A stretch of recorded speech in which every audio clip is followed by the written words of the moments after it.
Welcome to America News.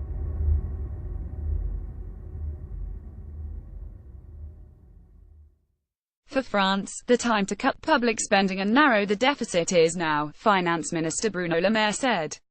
President Emmanuel Macron's government plans to cut spending to the lowest in a decade in 2018 and trim the deficit to 2.6% of gross domestic products from 2.9% this year.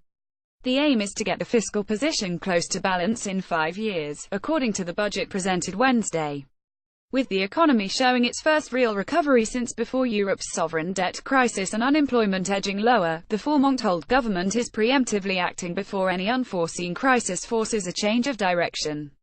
Risks to growth include the high level of private debt, the strength of the euro and geopolitics, Le Maire said. The window of opportunity is now. It can close tomorrow. It needs to be taken advantage of immediately, Le Maire told journalists at the Finance Ministry in Paris. We need to move quickly. The deficit and spending cuts are the second major economic move made by the Macron administration after he implemented a landmark labor market reform last week.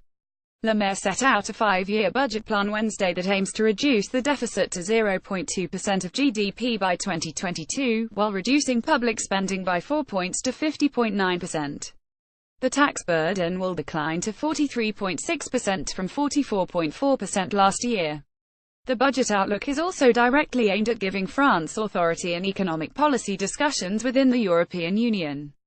France and Spain are currently the only two countries among the 19 Eurozone nations that are in breach of the EU's deficit rules and thereby subject to the bloc's excessive deficit procedure. Transform Europe.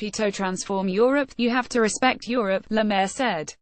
France in excessive deficit procedure is a France that loses all credibility.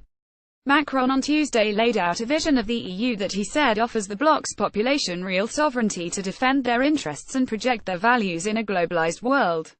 His proposals ranged from European policies covering defense, migration, universities, intelligence and asylum, as well as a new joint office to invest in innovations, a European prosecutor to fight terrorism and an industrial program to foster clean vehicles. He also said that the Eurozone is the core of the European project and offers its members the prospect of economic power to rival China and the US.